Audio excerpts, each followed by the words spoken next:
Well, we thought we'd come back out in the neighborhood. We're here at 28th San Jose and Guerrero. And we have a little bit of, well, we go back and forth. Are we in the Mission? Are we in Noe Valley? Are we in a district that's soon to be named? Well, nonetheless, we're here in San Francisco at this beautiful park, part of a program called Pavement to Parks that we launched last year in San Francisco. And just this week are expressing not only our strong support for what we've done, but making a strong case for what we want to do. And we thought we'd come out specifically to this park, the Guerrero Park, and introduce you to Gillian Gillett, who is the co-chair of the, well, Save Our Streets San Jose Guerrero Coalition. What the heck is that? Well, the San Jose Guerrero Coalition is a Mission, Bernal, Noe neighborhood group focused on transportation and land use planning. And so part of that transportation and land use is culminated in this, I think, rather beautiful park right here in what otherwise would have been the middle of the street. How long ago did you guys put this together? Well, we got a Transportation for Livable Communities grant from the MTC in 2005, and this pocket park and a couple of other pocket parks were one of the work products of that planning grant. And so what we have here is you guys took concrete, pavement, and you came together as a community and you organized a different narrative where you actually stopped traffic flow from going through the middle of the street and took back this space and made it a plaza that includes what? What is all this we see around us? These are bits and pieces of, Frank, these are bits and Besides pieces. neighbors that are going through the plaza. See, happy neighbors. We took bits and pieces of things that were in the various city yards and reclaimed them to put them here to sort of keep the costs down and send the message about being better to the earth. So the fallen logs that form the border of the park. The logs sort of on the edges here that define the space. Exactly. And these come from where? They come from the Rec and Park yard. Excellent. That originally, I'm told, were from Golden Gate Park. That's right. So these are trees that have fallen there and they've been reused here. And then you planted the area in between with what? We see bamboo and what else? And native plants. Almost all of them came from the Rec and Park yards. Most of them are natives. They're certainly all grown in San Francisco and propagated in San Francisco, and the soil that they're in was made in San Francisco. It's largely comprised of more of these logs chipped up, plus local sand and other amenities. And the neighbors have been supportive, responsive, enthusiastic, and what are they thinking? Absolutely.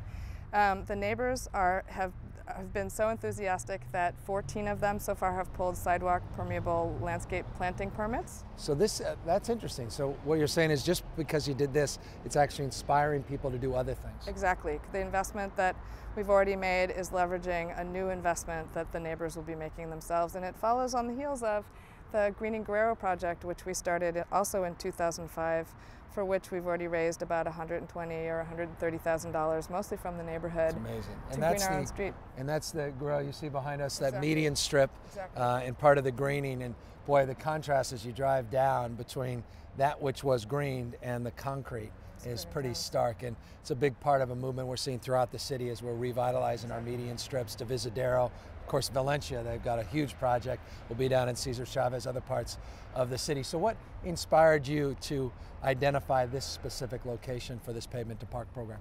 Well, I have two kids, and there's this neighborhood has been identified as high needs for open space for decades, and there really aren't any opportunity sites in this neighborhood. So we had to be really creative. And I grew up in inner city Chicago, so I'm not really hung up on parks. I believe that our streets should work, and I mean, I grew up, you know, playing stickball and hula hooping on the sidewalk. So this sort of thing makes a lot of sense to me. And then, I mean, the other thing that really inspired a lot of this is that this street was widened in the 1950s to become a freeway. This was supposed to be the Mission Freeway. And the houses from here behind us all the way back to Chavez on this side of the street have no backyards at all, because in the 50s the city lifted up these houses and moved them all the way into the backs of their lots. So it's not only are we high needs for public open space and community open space, but many of the people who actually live here have no personal public space as well. It's interesting. 25% of the landmass in San Francisco are streets, pavement. That's more than all the open space and parks that we have. So being creative and taking back some of that space, democratizing those streets makes perfect sense. But you just mentioned you have 2 kids. Are there any playgrounds here? There are no playgrounds in the area. So what do you have in mind for a playground? We're raising money for a playground. Where any pocket change?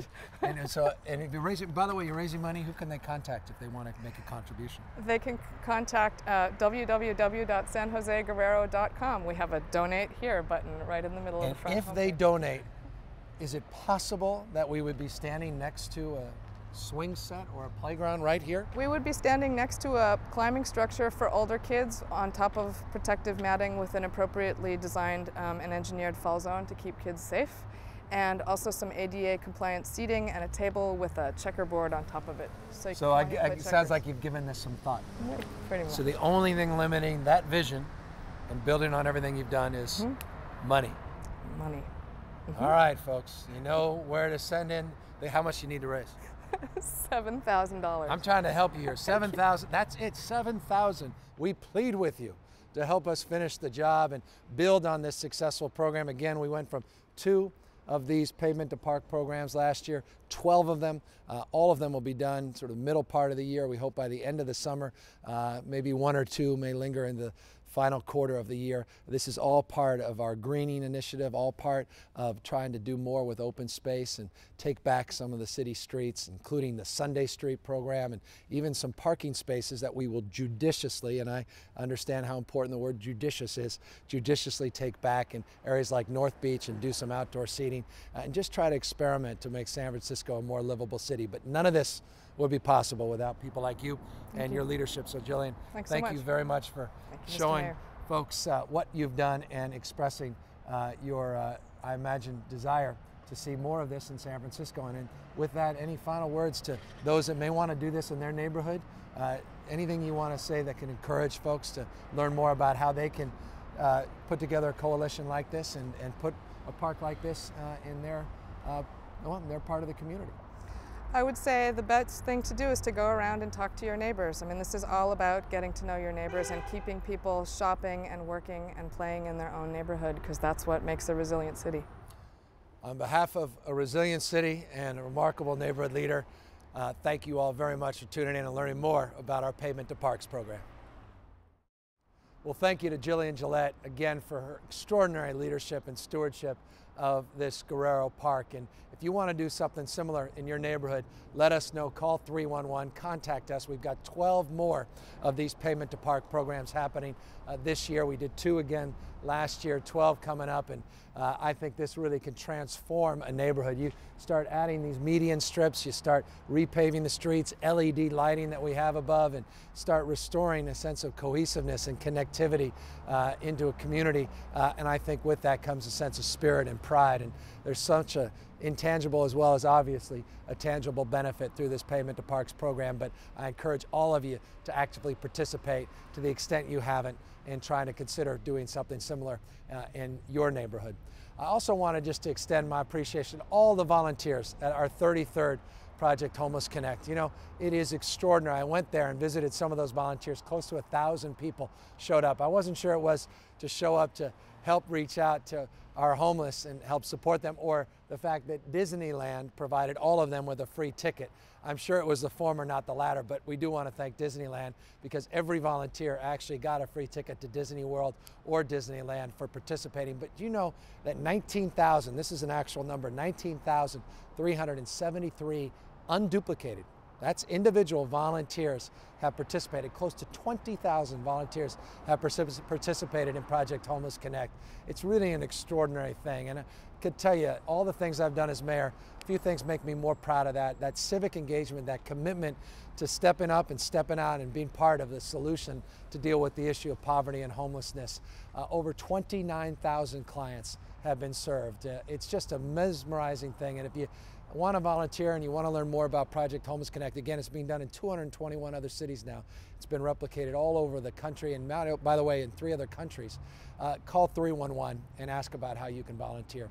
I wanted just to take the time. Last night had a great town hall meeting online. 24,000 people participated in our online town hall. Thank you to Rachel Gordon, the San Francisco Chronicle. Thank you to Barbara Taylor of KCBS Radio for hosting. It was almost a 2-hour online town hall, again, around the budget. It will be followed up with a town hall meeting this Saturday that I'll be hosting in person with hundreds of people, and we'll be doing similar type of outreach efforts over the course of the next few months. And I'll announce next week on this video a new online site where you can actually participate in building your own city budget, but I want to save that for a week. But a lot of you asked questions about the budget last night, and some of you asked off-topic questions, and so I thought I'd take the opportunity to answer some of those, some of the tweets and Facebook feedback that I got, and follow up with all of you. Of course, it takes a second, a version of live TV, to pull these up, but I want to start right here with pceasy, who tweeted in. He says,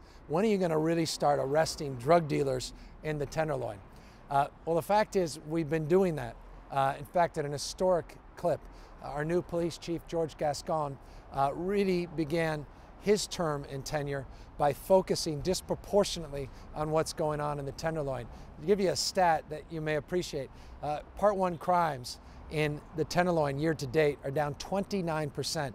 Last year, we saw historic decreases in homicides and significant decreases in violent crime and property crimes throughout the city, including the Tenderloin. So this concludes not just the work that was done last year, but now includes new work and new efforts and initiatives that have just been initiated in the last 3 or so months into this new year that I think will pay great dividends. The purpose, again, is not just to arrest people in the abstract. It's to arrest people, start changing behavior, deal with the underlying problems, and start supporting people. Community Justice Center, that's in that area, a big part of that solution. A program, by the way, the CJC, that has really taken off and producing great results. So I hope you've seen some of the improvements there. If you haven't, I can quantify them statistically, and we recognize we clearly have to do more. Here's one from JB, or rather JBob73. It says, "Why can't we manage to fix our roads with the existing budget money? Where the heck is that money coming?" I added the heck. Where's the money going?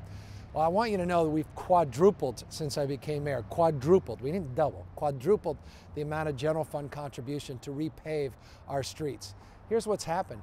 For 30 years, we've allowed the deferred maintenance on our streets to get to a point where we need over $500 million to get our streets to where they legitimately should be and where all of you deserve them to be.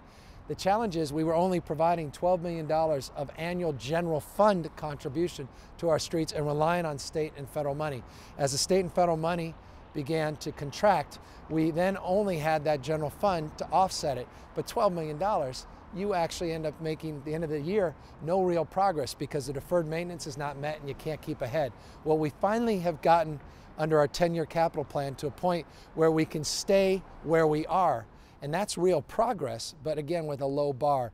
We want to do a bond, but the voters don't necessarily seem to have the appetite to want to spend the money on a bond or provide a 2/3 threshold of support. So we're trying to be creative, and I created the street work group with Supervisor David Chu to look at creative financing strategies, so we're not just playing catch up. We can start getting ahead and repave streets. As you see, this street behind me has been repaved right here at San Jose and 28th. But I get it. We have a lot more work to do, and this is one of my top priorities and passions. And I want you to know more streets were repaved last year than any previous year, but we have a lot more work to do. And this one is from jashsf. Says, "What are you doing about the unfunded pension obligations? Question mark. Aside from declaring Chapter 11, we're not going to declare Chapter 11. And mark my words, we take our unfunded healthcare liabilities and pension liabilities in the broadest sense very, very seriously. You may recall, just about a year and a half or so ago, the voters of San Francisco passed Proposition B, which allowed this city to substantively begin to address our unfunded healthcare liabilities, which we estimated about $4 billion. We became the first big city and county in the state to significantly address that issue because of the support of the voters. We work with labor, we work with other representatives in the community and business and the like, and we fashioned an initiative that got overwhelming public support. Now all new employees start paying into that healthcare system. We haven't, though, done that as it relates to the broader pension issues. And that's why Supervisor Sean Ellsburn, who was a leader on Prop B and is a leader on a new initiative that we're hoping to get in front of the voters this June, or worst case, this November, allows a framework where we can significantly begin to reduce the overall pension cost into the future. This is one of the most important budget issues the city faces. Mark my word, the next mayor will have dominant focus on this problem, because if she or he does not, I assure you, the general fund gets so squeezed, there'll be no capacity to do universal health care, to do parks in neighborhoods like this, and convert pavement to open spaces. We won't have the discretionary resources for our public schools and to support our diverse neighborhoods and child care programs, because these pension costs are squeezing that general fund. Specific example, part of our budget deficit this year, a reason the cost of government is going up versus last year in our shortfall, $120 million more that's going to come out of our discretionary general fund just associated with this question. So this is a big issue, and I can't impress upon you more how much we're focused on it, and I recognize that if we don't, that the issue of insolvency will be self-evident, but we're not going to let that happen. We're going to keep fighting. I hope that get that initiative again on the ballot. We need one more vote by one member of the Board of Supervisors next Tuesday to make that work. And final question, this is from Saithier, or Saithier, I apologize, says, what percentage of the budget is consumed, this is a good segue, is consumed by voter mandated initiatives? Let me give you a quick rundown. $6.6 billion budget, $3.1 billion roughly is general fund, but only $1.2 billion is truly a discretionary general fund, or is afforded us in a discretionary manner. Again, the $6.6 billion includes capital programs, federal money, state money. The $3.1 billion is the general fund.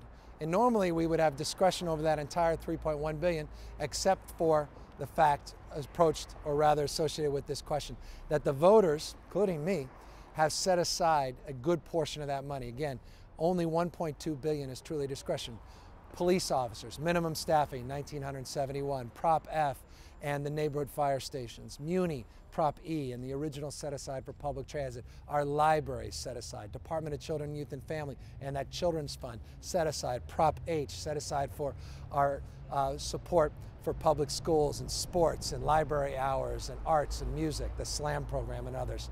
It's all been done with the best of intention, and I supported most of those initiatives, as I imagine most of you did by definition, because the voters overwhelmingly supported those initiatives. But again, it knocks down that $3.1 billion down to $1.2 billion. So it's a large percentage, it's a lot of money, but those are worthwhile programs to invest in, and that's what makes this difficult. If you remove the cap and the set aside, do we actually then defund those programs?